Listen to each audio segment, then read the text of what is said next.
Over the years, we've taken a look at several self-hosting ecosystems like Casa OS, Zima OS, Umbral OS, a few different NAS OSs, and probably some other stuff that I'm not remembering at the moment. And recently, I learned about another similar platform called Olares. That said, Olares isn't exactly new. See, Olares used to be called TerminusOS, and they changed the name about a year or so ago, but somehow it completely slipped under my radar. Now, for a bit of transparency here, I found out about this because the folks at Olares reached out and asked if I would be interested in them sponsoring some content. That said, they didn't actually pay me in cash. They sent me some hardware called the Olares One, and we're going to take a look at that later in this video. So in this video, we're actually going to take a look at two different things, though both of them are Olares related.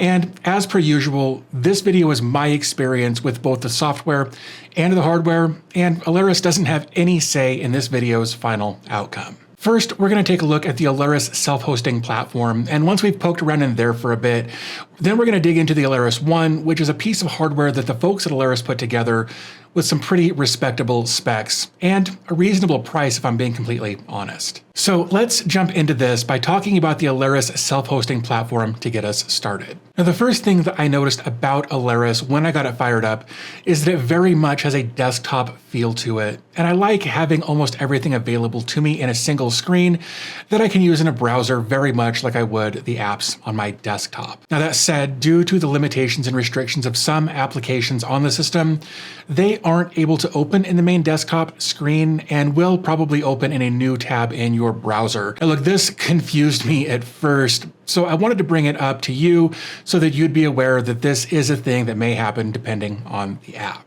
Also, rather than having a taskbar at the bottom of your screen, Olares has it on the left side of the page, and it's an interesting choice, but it didn't really take me all that long to get comfortable with this layout. So in the taskbar, you've got things like a user profile that you can customize for the social aspect of Olares if you decide to go that route. There's a file manager that will feel very familiar and intuitive that makes managing files on the system pretty straightforward. What's interesting here is that Olares actually unifies all your storage into one space.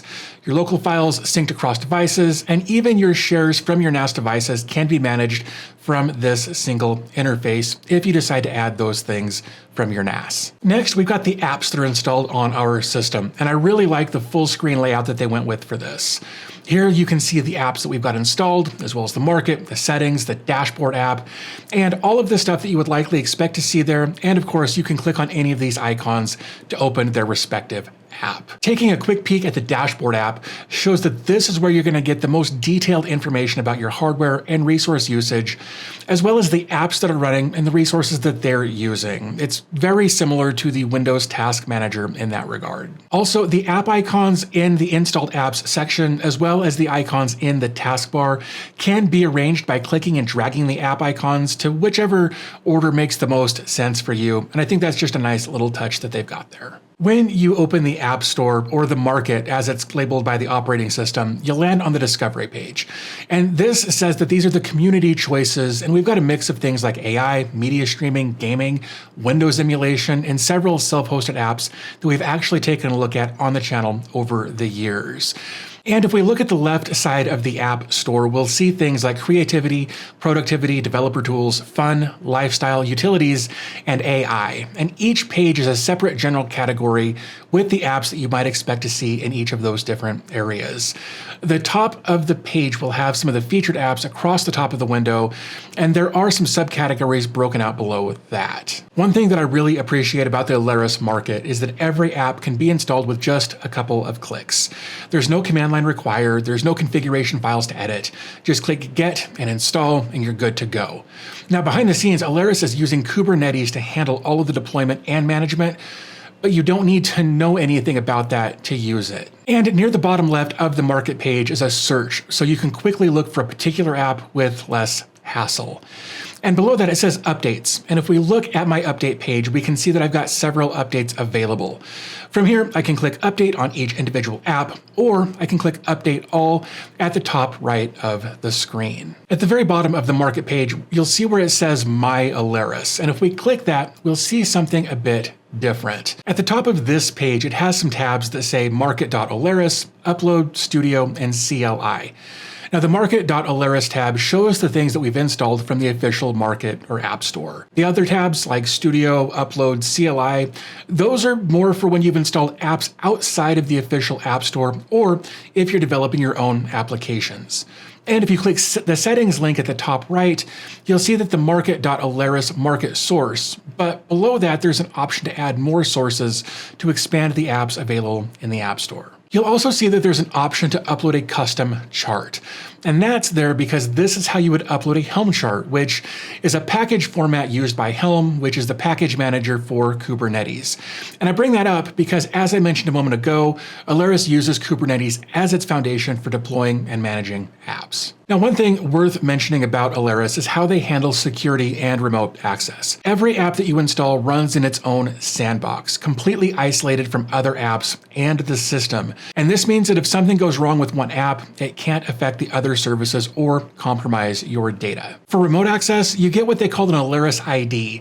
It's basically your unified login that gives you a secure URL to access your services from anywhere. They also have a client app called LaraPass that works on pretty much everything like PC, Mac, tablets, phones, and even has a browser extension to keep your files synced across all of your devices. Now, a quick note about authentication. At the time of recording this, Olares does require internet access for the current authentication methods. However, the folks at Olares have told me that they're actively working on a local first setup that won't require internet connectivity to authenticate your user accounts, which will be a great addition for those who truly value offline capabilities. So now that we've taken a quick look at the Olares self-hosting platform, I want to switch gears for a moment and talk about the Olares One.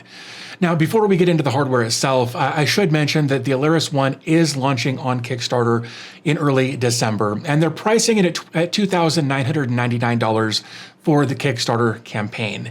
And if you want to lock in an extra discount, you can place a $50 fully refundable deposit before the campaign starts to get an additional $200 off your order, and shipping is expected to begin in January of 2026. Now look, I know what you might be thinking. $29.99 is a huge chunk of change, but when you see what's inside this thing and compare it to similarly spec'd systems, the value proposition starts to make a lot more sense. Also, another quick disclaimer here, the specs that I'm about to share are based on the current hardware, but since this is a Kickstarter project, there's always the possibility that the final product might have some changes. So the Olares One is easily the most powerful and modern piece of hardware that I've ever taken a look at here on the channel. It's got an Intel Core Ultra 9 275HX processor with 24 cores and a max turbo frequency of 5.4 gigahertz. It's also got 96 gigs of DDR5 system RAM and a 2 terabyte NVMe drive for storage. And on top of all of that, it's got an RTX 5090 mobile with 24 gigs of VRAM. And this large amount of VRAM is essential for loading and running large-scale AI models, such as advanced LLMs or high-resolution diffusion models. And to put that into perspective, that's the same VRAM capacity as a desktop RTX 4090, which is pretty impressive for a mobile GPU. So as I mentioned, this is a mobile GPU, so it might not be quite as powerful as its desktop counterpart, but it's going to be way more efficient than running one of those desktop counterparts. Plus, the 5090 mobile supports some newer features that can really boost performance on AI workloads. The physical design of the Olares One is actually pretty slick also. It's got a minimalistic cube body made from anodized aluminum that really does give it a premium feel. The dimensions are about 320 by 197 by 55 millimeters, so it's compact enough to fit on a desk without taking over your whole workspace. One of the things that really impressed me about this device is how quietly it actually runs. Based on their numbers, at idle, it's basically silent at under 23 decibels. I don't have anything to measure that, but it is very, very quiet. Now, taking a look at the I/O doesn't really reveal much. We're going to get a barrel jack adapter for the 330 watt power supply, a Thunderbolt 5 port, an HDMI 2.1 port, a USB-A port, and a 2.5 gig Ethernet port. But it also has Wi-Fi 7 and Bluetooth 5.4 in it, so you can connect to your Wi-Fi and eliminate the LAN cable if you ever want or need to. Also, this is built for 24/7 operation as a personal cloud server. You don't need to hook up a monitor or a keyboard to it because everything is managed through a web browser or the LaraPass app on whatever device you have handy. So now let's take a couple of minutes and talk about running apps on the Olares One. One of the biggest selling points for the Olares One is that it lets you run powerful AI models completely locally. Your data never leaves your device, which means you get all of the benefits of AI without sacrificing your privacy. Think about it this way. When you use ChatGPT or Claude or any other cloud-based AI service, you're uploading your prompts, your documents, your creative work to somebody else's servers. For personal use, maybe that's fine. But if you're a content creator working on unreleased projects or a small business owner dealing with client data, this could be a real concern. With the Olares One, the entire AI pipeline runs on hardware that you physically control.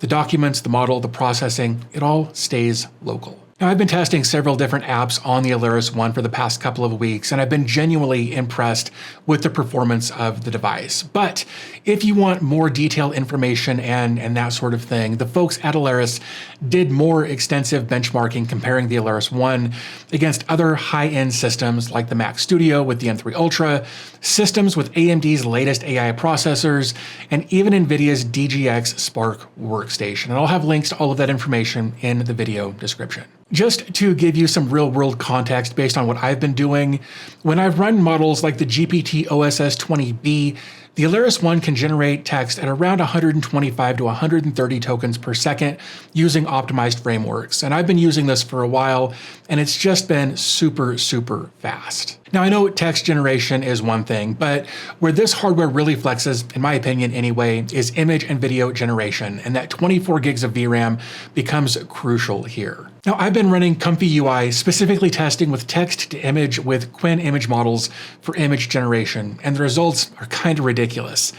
The Olares One can generate 4 unique images at 1024 by 1024 in 30 seconds from the time I press run. Now, as expected, video generation will take a bit longer than text or images, but I was able to use WAN 2.2 image to video to convert an image of me into a video. I uploaded an image, gave it a prompt, clicked run, and waited. Now, the video that it produced was just a couple of seconds long, and it took a little over 7 minutes to generate, but the nightmares it gave me will last a lifetime. Now, jokes aside, the 7-minute runtime of the video creation had the GPU maxed out for a good chunk of that time, and had the temps reaching the upper 80s, of course that's Celsius. But what surprised me was that while I could hear the fans running, they weren't any louder than my laptop and actually had less of an annoying tone to them than my laptop fans. So what does this mean in practical terms? Well, as I mentioned, I've been using Comfy UI for image generation workflows, and I can access it through a browser on my laptop or my tablet while all of the heavy lifting happens on the Olares One. Now, the same thing is true when running local LLMs through Open Web UI. This thing is like cloud service, but instead of being on someone else's computer, it's on your hardware, in your home, and the data never leaves your control. One particularly cool use case is building a personal knowledge base. Using apps like Diffie, which I'm still trying to learn, you can feed the AI your own documents, notes, and files, and then query it like a personal assistant that actually knows your specific information. And since it's running locally, you don't have to worry about uploading sensitive documents to a third-party service. So one technical detail, I guess, that I think is worth mentioning because it's pretty clever is that Olares has different GPU modes depending on what you're doing. You can dedicate the full GPU to a specific single application for maximum performance, or you can use memory slicing to partition the VRAM so multiple apps can run at the same time. But there's also this time sharing mode that they developed specifically for Olares, where apps can take turns using the full GPU power. Basically, it just swaps the apps in and out so that each one gets access to the complete VRAM when it's their turn. And this level of flexibility means that you're not locked into one way of using the hardware. You can optimize based on what you're actually doing at any given point. Now, besides just AI, I've also been having some fun with the gaming capabilities of the Olares One. There's an app called Steam Headless that basically turns the Olares One into a game streaming server.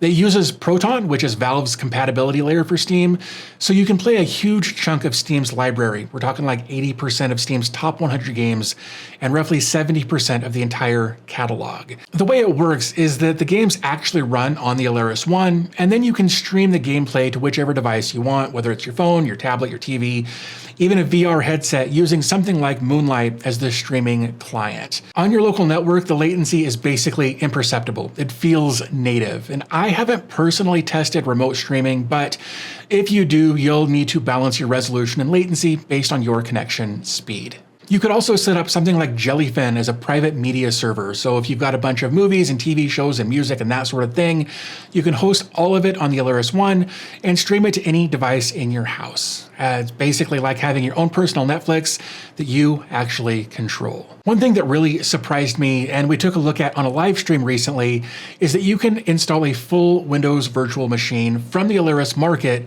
and access it remotely via RDP from any device. So if you've got a Windows-only software need that you only need to run occasionally, you can do that without needing a dedicated Windows machine. For things like productivity and collaboration, you can set up self-hosted alternatives to a ton of different popular cloud services. For instance, you could set up Mattermost, which is like running your own private Slack, and it works really, really well. It only took a couple of clicks to get installed, and for small teams or families who want to collaborate without using third-party services, this really could be a solid option. Now, I want to take just a moment here to talk about the bigger picture, because I think it's important context for understanding what Olares is trying to do. We've traded ownership for convenience. We upload our photos, our documents, private conversations, basically our entire digital selves, to servers owned by other people. We accept their terms, their tracking, and their control. And with AI, this dynamic has gotten even more intense. We hand over our personal data and creative prompts in exchange for powerful AI tools, which makes us even more dependent on a handful of massive centralized platforms. The philosophy behind Olares is that you shouldn't have to choose between powerful technology and personal privacy. Instead of renting a tiny slice of somebody else's computer in the cloud, you should own the computer. And that's why Olares is built the way it is, as an open source personal cloud operating system that runs on hardware in your home on your terms. It's about empowering people to run their own AI agents, host their own models, store their own files, and run their own services with complete local data processing. And their vision is kind of ambitious. They want to put an Olares device on every desk, kind of how Microsoft's call for a computer on every desk in every home revolutionized computing. But instead of just a personal computer, they're thinking about a personal cloud. So let's talk about who might actually want something like this. Obviously, the $29.99 price tag isn't an impulse purchase, but if you're someone who's serious about AI experimentation, content creation, or self-hosting, the value proposition becomes pretty compelling. For AI enthusiasts, if you've been experimenting with local AI but have been held back by hardware limitation, this gives you the capability to run state-of-the-art models without compromising on privacy. And unlike paying for cloud API credits to add up over time, this is a one-time purchase. For content creators, if you're working with AI image generation, video generation, or need a powerful system for your creative workflow that you fully control, this checks those boxes too. For developers, the fact that this is built on Kubernetes and includes tools like Olares Studio for app development makes it a great learning environment. You get a pre-configured, secure sandbox where you can experiment without having to worry about breaking things. For privacy-conscious users, if you're concerned about data privacy but don't want to give up modern conveniences, running everything locally on hardware that you own solves this problem. And for small businesses, if you're handling client data and want the benefits of AI tools without the risk of uploading sensitive information to third-party services, this provides a practical solution for that as well. Look, I'm not going to pretend that this device is for everyone. It's a significant investment, and you do need to be comfortable with the idea of running your own server, even though Olares makes it pretty accessible. But I've genuinely enjoyed exploring what this thing can do. The AI performance is legitimately impressive, the self-hosting ecosystem is surprisingly polished, and the gaming capabilities are just a nice bonus. The fact that this is launching on Kickstarter obviously introduces some risk. That's just the nature of crowdfunding, but the company has secured $45 million in Series A funding, and they're partnering with established manufacturers for production, so they seem to have their ducks in a row as far as that's concerned. If you're interested in learning more, I'll have links in the video description to the Olares website and their GitHub repository. And just as a point here, their software is open source under AGPL 3.0, so you can actually review the code if you want. Also, don't forget to check out the Kickstarter link in the video description for even more up-to-date information about the Olares One.